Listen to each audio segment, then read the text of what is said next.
Let me ask you something. There will be a moment when someone says something designed to hurt you. Maybe they insult you. Maybe they disrespect you.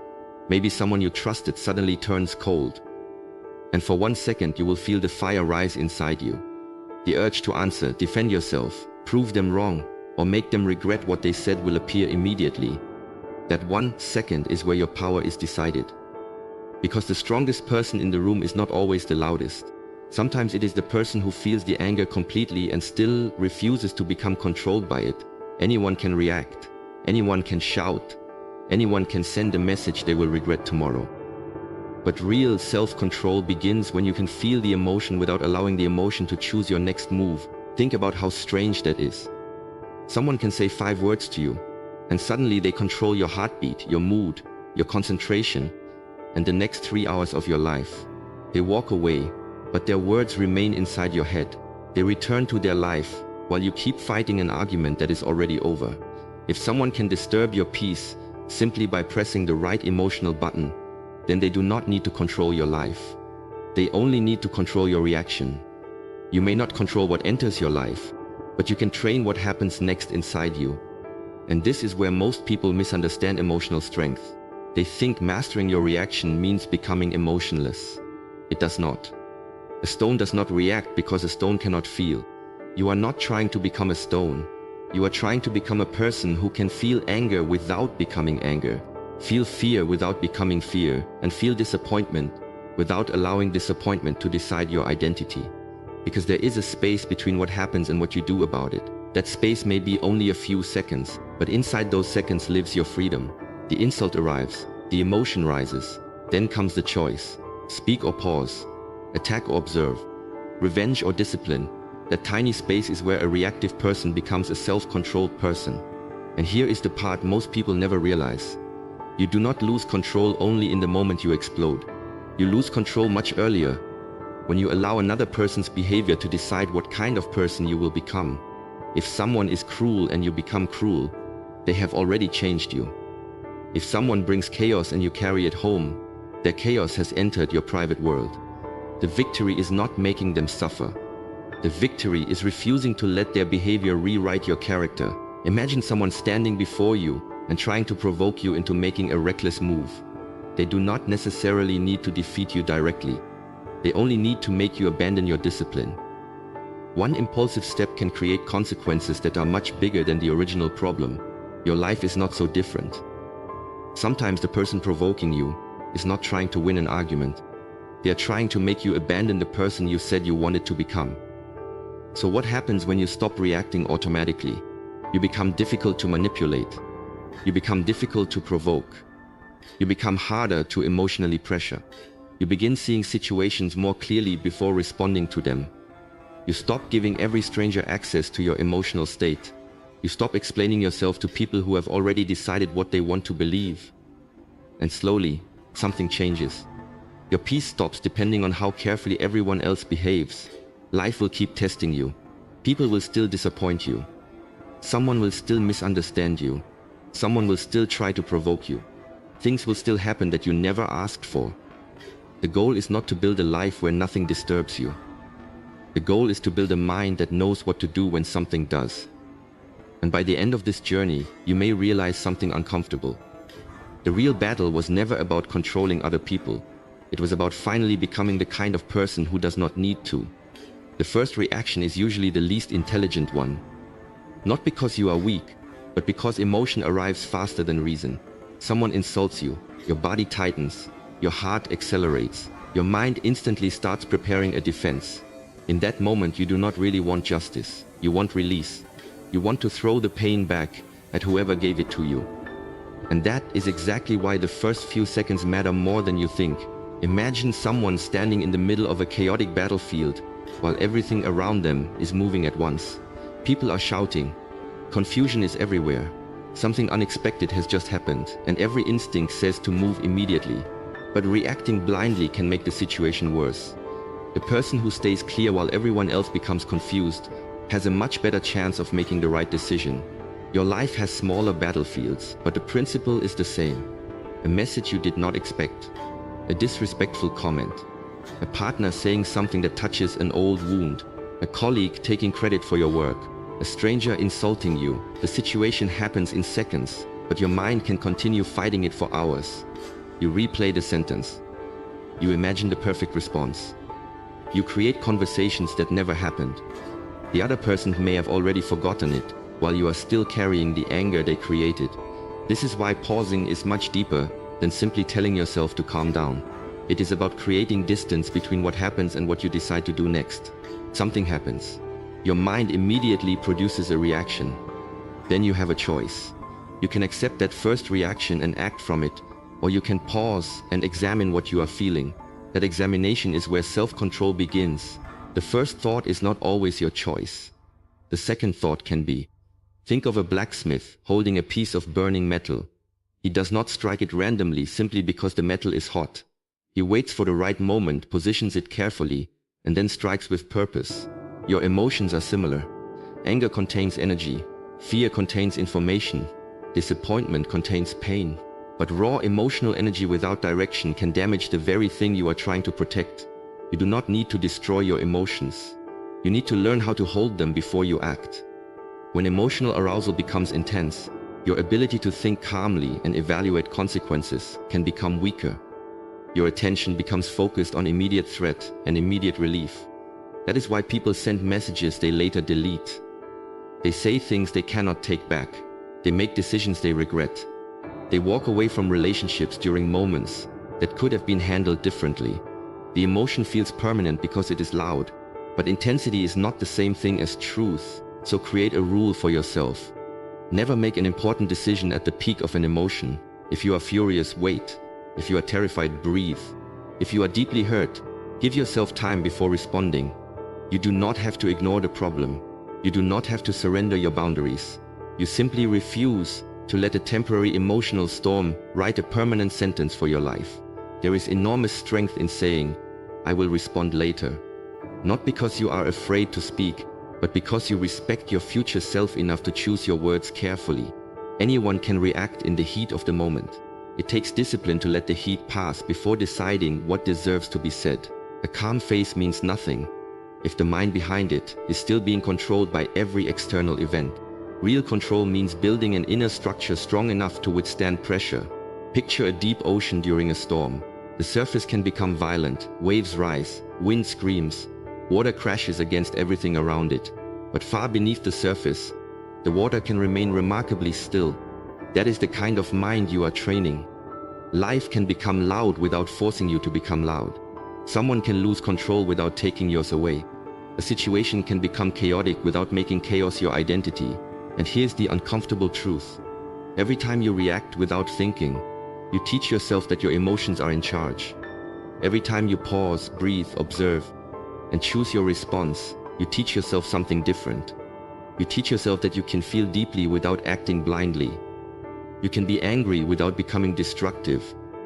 You can be hurt without becoming cruel. You can be disappointed without giving up. You can be challenged without losing yourself. The goal is not to become someone who never feels strong emotions. The goal is to become someone who can experience those emotions and still choose the next step with clarity. That is where real strength begins. Sometimes the person who hurt you expects a reaction. They know exactly which sentence will make you angry. They know which subject will make you defensive. They know how to push the button. If you react exactly as they predicted, you have given them something more valuable than your attention. You have given them control. But when you pause, something changes. The script breaks. They expect anger and they meet silence. They expect impulsiveness and they meet composure. They expect you to defend your ego, and instead, you examine the situation. Now you are no longer simply reacting to what happened. You are deciding what happens next. So the next time you feel that instant surge inside you, do not rush toward it. Take one breath, then another. Ask yourself, what response would I respect tomorrow? Because the strongest version of you is not the one who never feels anger. It is the one who can feel the fire and still decide where the fire goes. Pause before you become what hurt you. Lesson 2. Do not let their chaos become yours. There is a dangerous kind of weakness that looks like strength. Someone raises their voice, so you raise yours higher. Someone becomes disrespectful, so you become crueler. Someone tries to humiliate you, so you spend the night imagining how to hurt them back. It feels powerful because anger gives you energy. But there is a hidden price. The moment you allow someone else's behavior to determine your behavior, they have already taken control of you. Imagine standing beside a fire. Someone throws a burning piece of wood toward you. You have two choices. You can pick it up and throw it back, allowing the fire to continue through you, or you can let it fall to the ground. Most people never realize that emotional provocation works the same way. An insult is thrown, anger rises, and then the person carries that anger into their home, their work, their relationships, and eventually their sleep. The person who caused the disturbance may have moved on hours ago, but their fire is still burning inside you. Another person's words belong to them. Their temper belongs to them. Their insecurity belongs to them. Their cruelty belongs to them. You cannot control what another person chooses to carry, but you can decide whether you will pick it up and carry it too. You are not responsible for every emotional storm that passes near you. Think about someone in a position of great responsibility, surrounded by people who constantly want something from them. Some want power, some want recognition, some want revenge. Some flatter others to gain influence, while others criticize regardless of what happens. If you allow every person's emotional state to dictate your own, you eventually become a prisoner inside your own life. Your position may not demand authority over others, but your life demands something far more important: authority over yourself.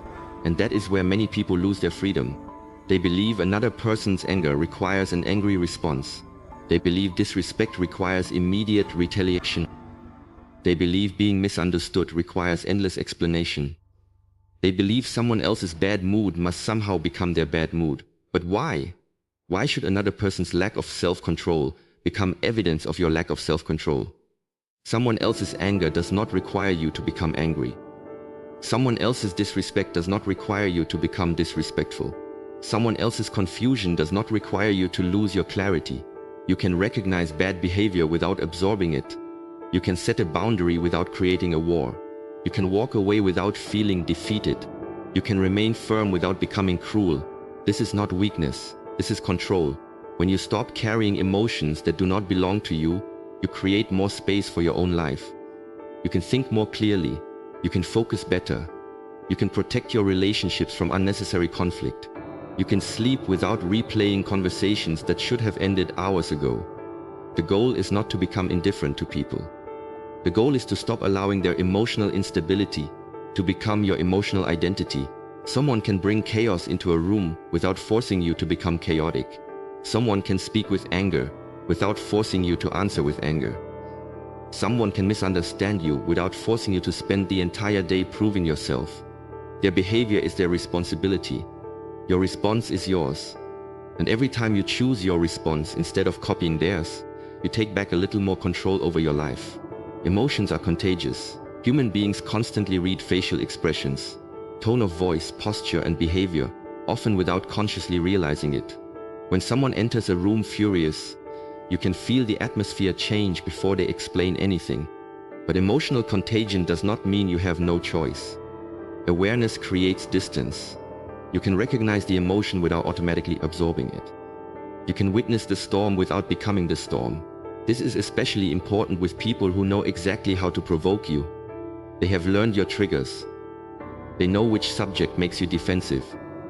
They know which accusation makes you angry. They know which silence makes you anxious. Sometimes, consciously or unconsciously, they use those triggers because your reaction gives them a sense of power. If you respond exactly as expected, you reinforce the pattern. Your reaction becomes their remote control. But imagine what happens when the pattern suddenly breaks. They raise their voice and you lower yours. They insult you and you do not rush to prove yourself. They try to drag you into an argument and you simply say, "I understand what you're saying," while refusing to participate in the chaos. This is not weakness. It is psychological independence. You are telling the situation, "You can exist around me without determining who I become." There is a difference between calmness and passivity. You do not have to tolerate abuse, accept disrespect, or remain silent when a boundary must be enforced. Sometimes the strongest response is to leave. Sometimes it is to say no. Sometimes it is to confront the problem directly. Sometimes it is to end someone's access to you. The important question is not, how can I avoid responding? The better question is, what response serves my values instead of my impulse? Picture a mountain during a storm. Lightning strikes around it. Rain beats against its surface. Winds scream across its peak. The mountain does not need to chase the storm away to remain a mountain. It does not argue with the wind. It does not become smaller because the sky becomes violent. It simply remains rooted. Your goal is not to become emotionally numb like stone. Your goal is to become rooted enough that another person's emotional weather cannot constantly rearrange your inner world. So the next time someone brings chaos toward you, notice the moment when your body wants to immediately answer. Notice the heat in your chest. Notice the urge to defend yourself. Then ask one question. Is this emotion mine, or did I just pick it up? That question can create the distance you need, because not every battle deserves your energy. Not every insult deserves your voice. Not every person's chaos deserves a room inside your mind. Master your reaction, and you stop giving other people the power to decide who you become. Lesson 3.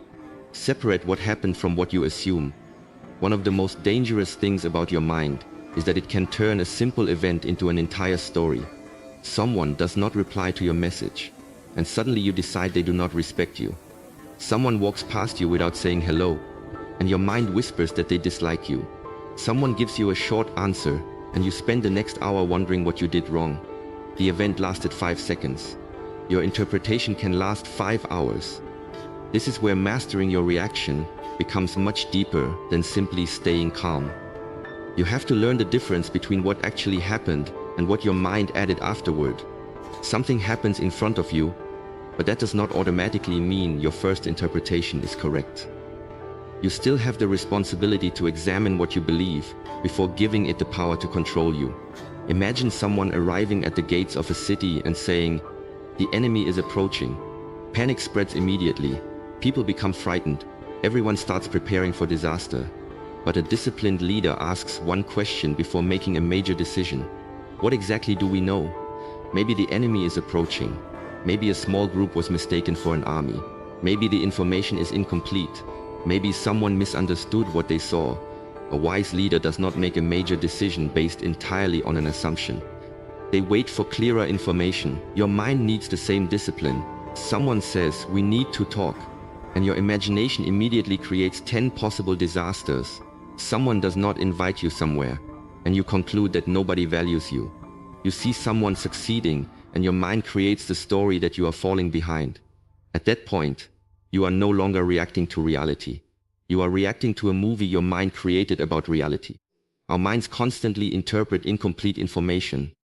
We make assumptions about other people's intentions, predict outcomes, and search for explanations. The problem is that an assumption can feel like a fact when you repeat it enough. You tell yourself, "They ignored me because they do not respect me." But what do you actually know? Maybe they were busy. Maybe they were distracted. Maybe they were dealing with a problem you know nothing about. You do not have to pretend everything is positive. You simply need to stop treating guesses as facts. Before reacting, separate the event from the story. What actually happened? What am I assuming? What evidence do I have? What else could explain this situation? These questions create space between reality and your emotional interpretation. And inside that space, you regain control. You stop punishing people for intentions they may never have had. You stop creating unnecessary problems inside your own mind. You stop turning small moments into personal attacks. This does not mean ignoring genuine disrespect. It means making sure you are responding to what actually happened, rather than to a story created by fear, insecurity, or anger. The more clearly you see reality, the less often your emotions have to fight imaginary battles. And sometimes, the most powerful reaction is simply to wait for more information. Before deciding what something means, remember one simple truth. You cannot control every person, every situation, or every emotion that enters your life. But you can control what you do with what enters you. That is where your real strength begins. People will disappoint you. Someone will speak to you without respect. Someone will misunderstand your intentions. Someone will try to provoke you. There will be moments when anger rises before you have time to prepare for it. That is part of life. The goal is not to create a life where nothing disturbs you.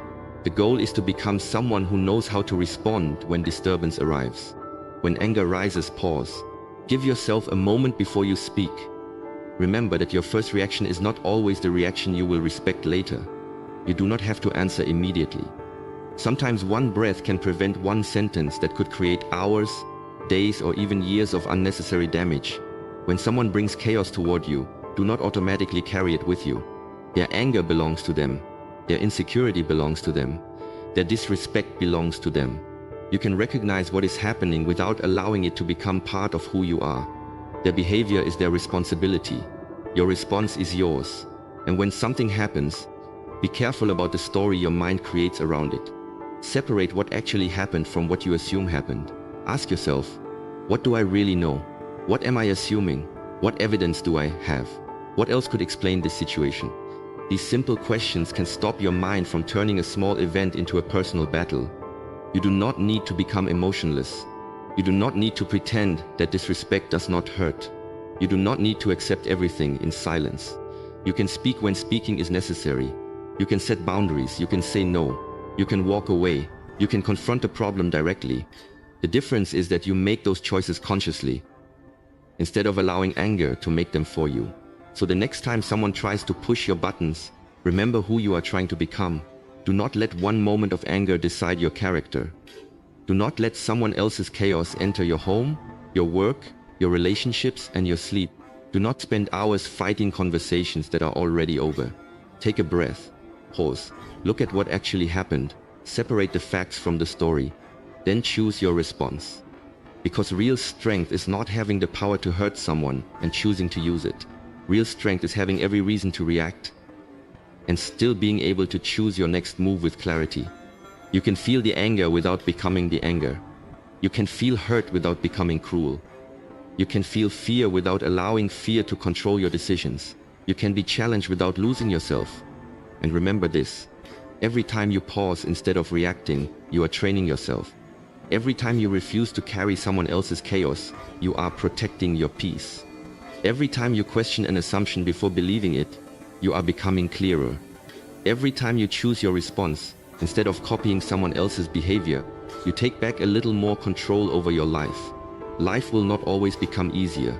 People will not always become kinder. Situations will not always go according to your plans. But you can become stronger in the way you meet them. You do not need to control the world around you to control the direction of your life. Master your reaction and you stop giving other people the power to decide who you become. The next time the fire rises inside you, do not ask, how do I make them regret what they did?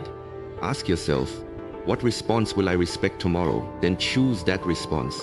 That is self-control, that is clarity, and that is the kind of strength that no one else can take away from you.